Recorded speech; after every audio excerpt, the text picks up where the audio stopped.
Chào mừng các bạn quay lại kênh Bé Học Vui. Hôm nay chúng ta cùng đi tìm hiểu các loài động vật qua tiếng kêu nhé.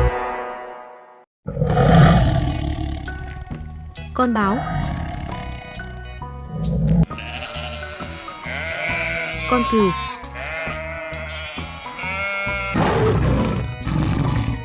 con hổ,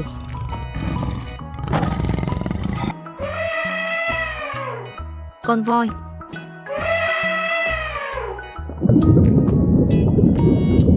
con cá vàng, con ngựa vằn,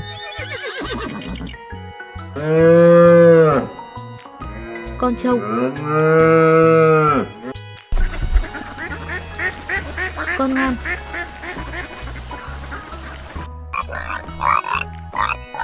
chú lợn con, con công,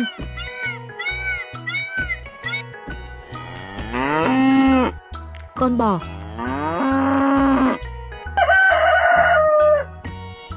con gà,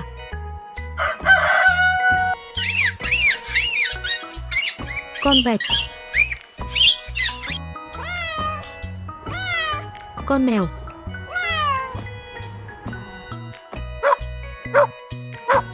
con chó, con thỏ,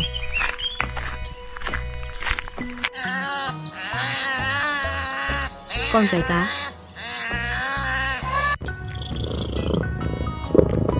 con gấu túi, con ngỗng, con khỉ,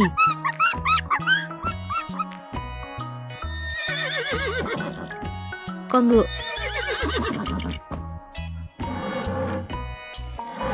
con nai,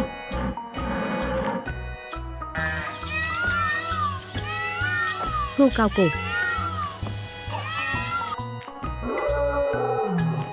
con sư tử, con hà mã, chú mèo con,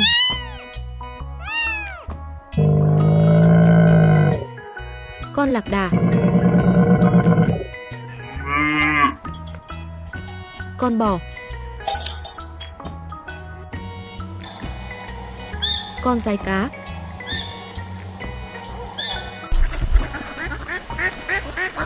con ngan, con cá đuối, con chuột,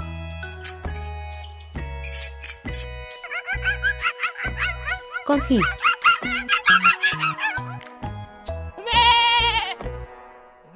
con dê, con hồng hạc,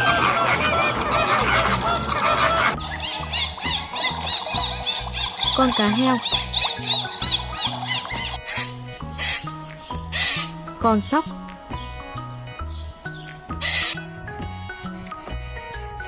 con ve sầu,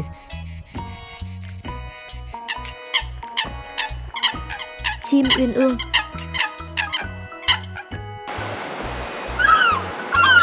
con hải âu, con vượn cáo,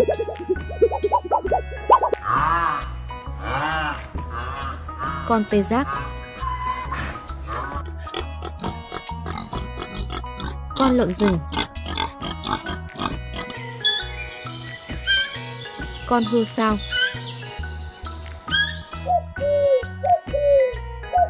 con chim cu,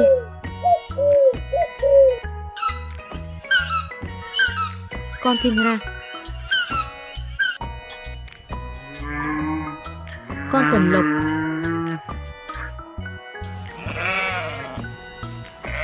con cừu, con gà trống, con trồn đất,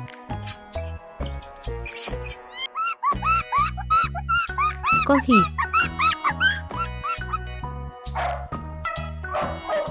con chó,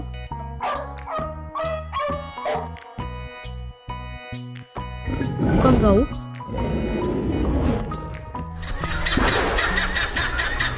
Con vịt.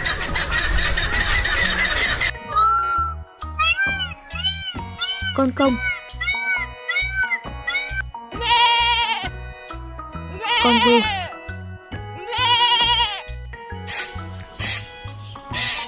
Con sóc. Con voi.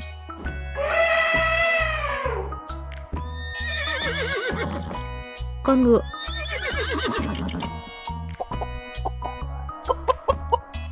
Con gà. Con cá coi.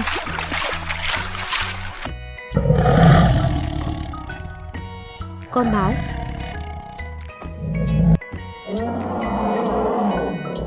Gấu Bắc Cực.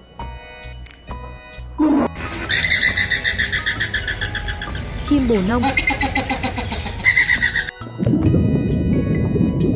Con rùa.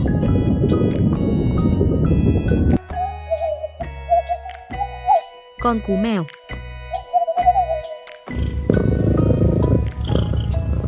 Con gấu túi. Con tê giác.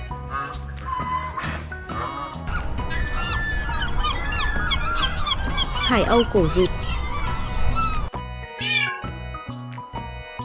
Chú mèo con. Con chuột lang.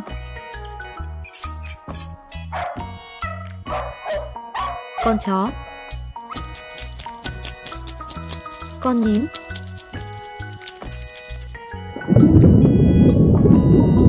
Con cá ngựa.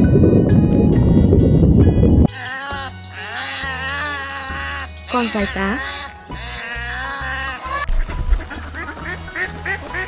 Con ngan.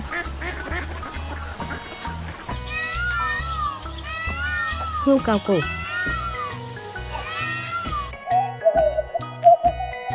Con cú mèo.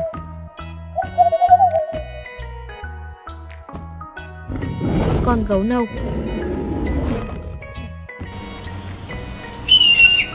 Con chim ưng.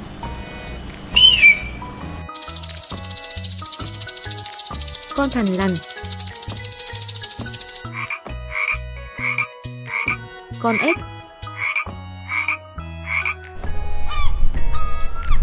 Con hải âu. Con dê.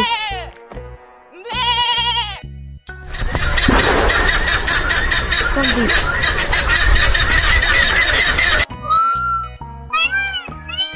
Con công.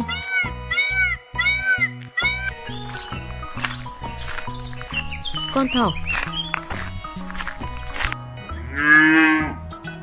Con bò.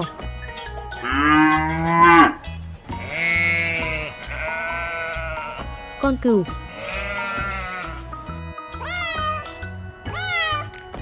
Con mèo. Con chó. Con gà trống. Con capybara.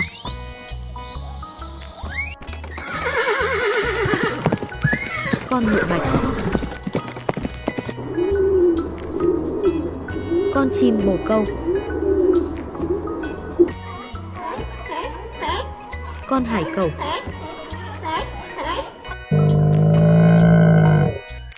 Con lạc đà. Con ngựa vằn.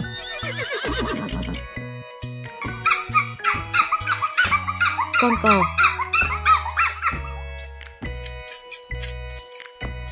Con chuột.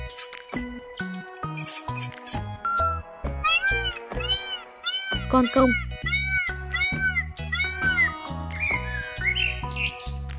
Con chim sáo. Con ngan.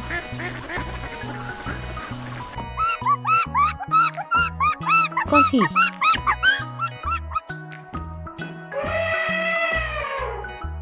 Con voi.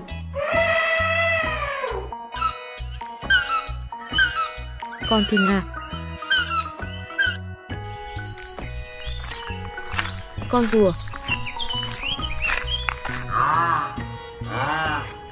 Con tê giác.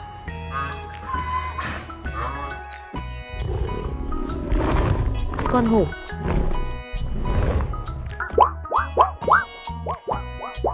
Con vượn. Con vịt.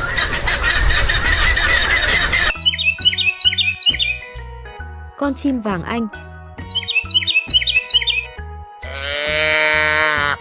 Con trâu.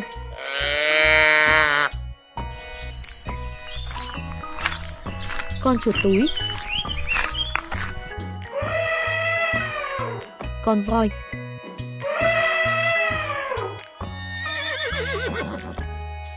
Con ngựa vằn. Con hươu sao.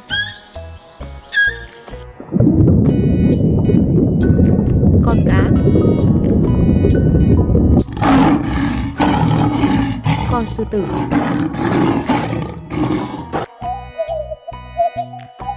Con cú mè.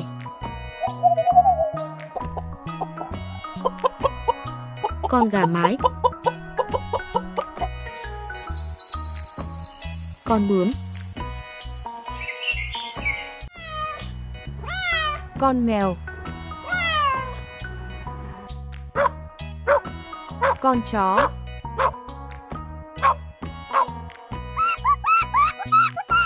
Con khỉ.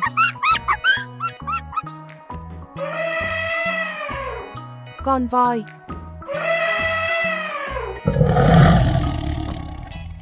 Con báo. Hươu cao cổ.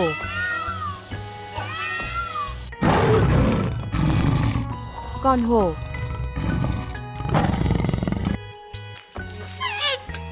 Con cá sấu. Con sư tử.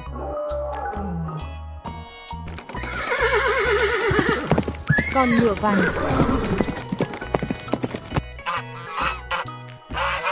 Con ngỗng. Con lạc đà.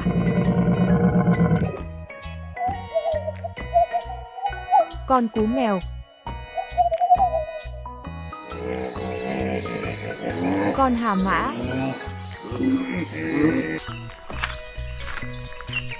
Con thỏ. Con trâu.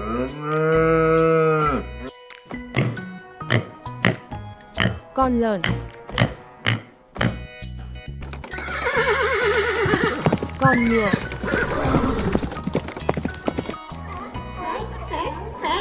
Con hải cẩu. Chim bồ câu.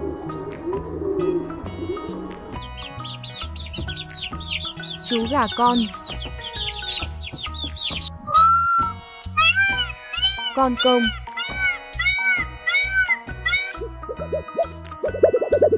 Con vượn cáo. Con sóc.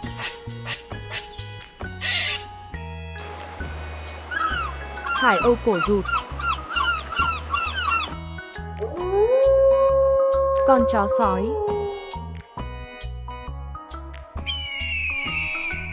Chim đại bàng.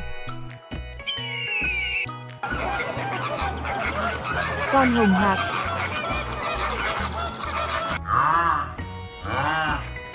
Con tê giác. Con mòng biển. Con khỉ. Con cú mèo.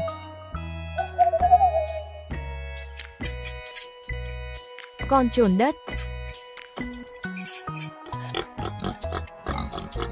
Con lợn rừng. Con sóc.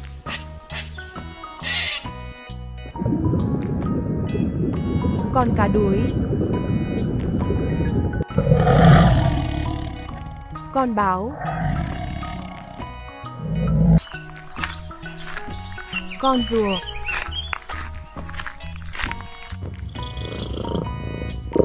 Chú sư tử con. Con cá hề. Con voi.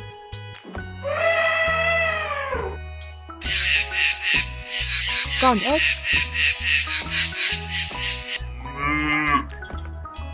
Con bò bê. Con trâu.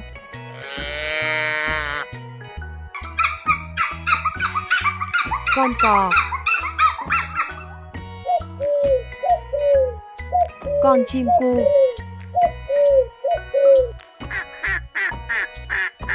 Con vịt.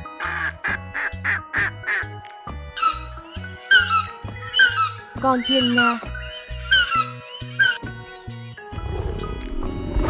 Con hổ. Con tê giác.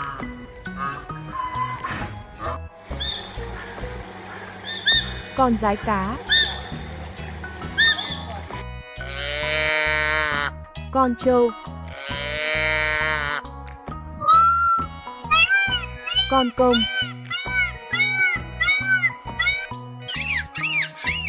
Con vẹt.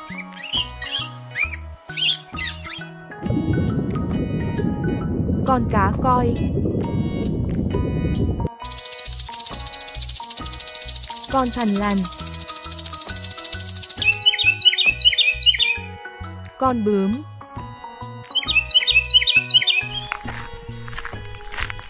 Con chuột túi. Con dê.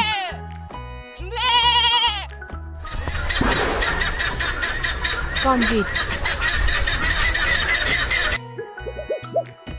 Con vượn.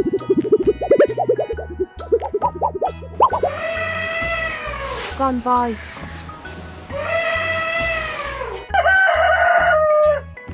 Con gà. Cá sư tử.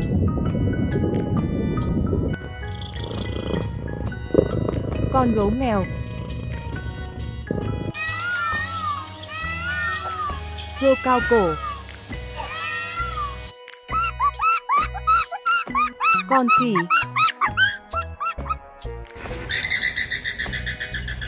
Con bồ nông.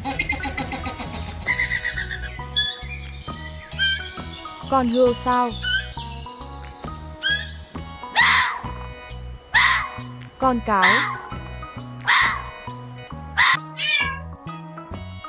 Chú mèo con.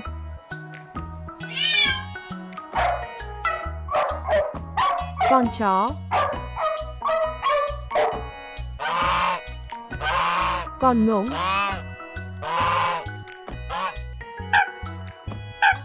Con cuốc.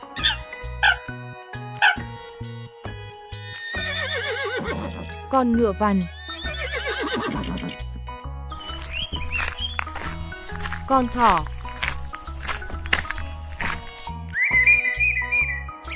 Chim hồng hoàng. Con cừu.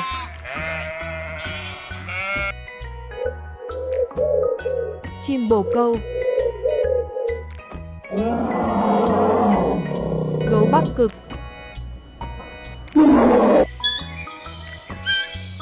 Con hươu sao. Con linh nghiêu.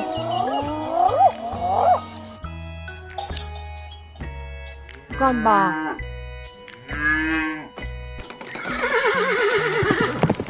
Con ngựa.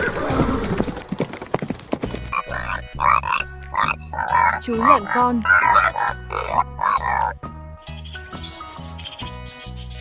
Con vẹt.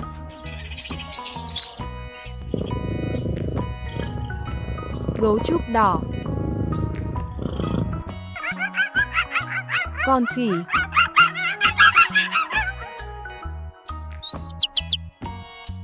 Chim chìa vôi.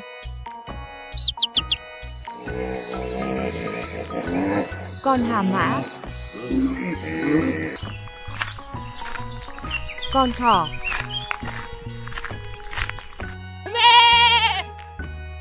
Con dê.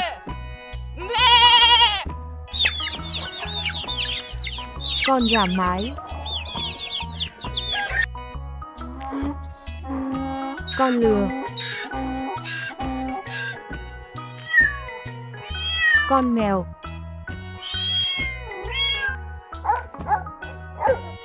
Con chó.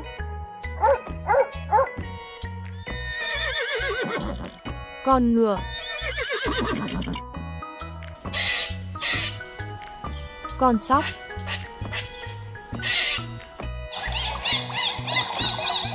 Con cá heo.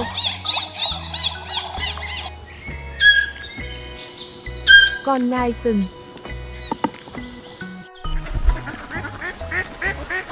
Con ngan. Chim bói cá.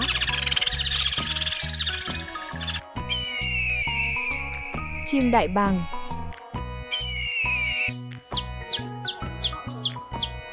Chú gà con. Con chó.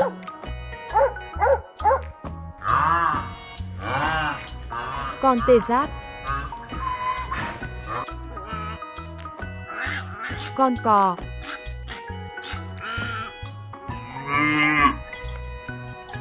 Con bò.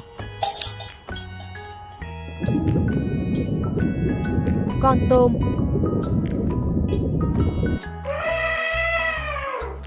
Con voi.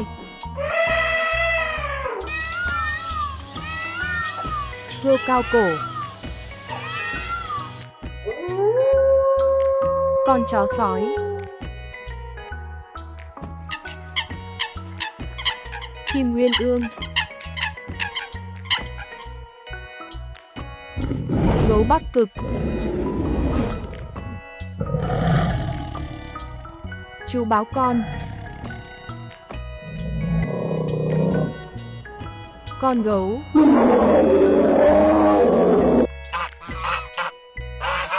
Con ngỗng. Chim bồ nông. Con bò tót.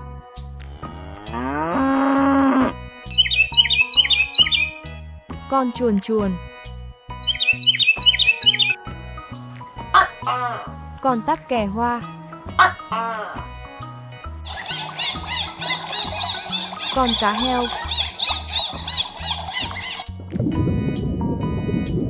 Con cá ngựa. Con hải cẩu. Con gấu trúc.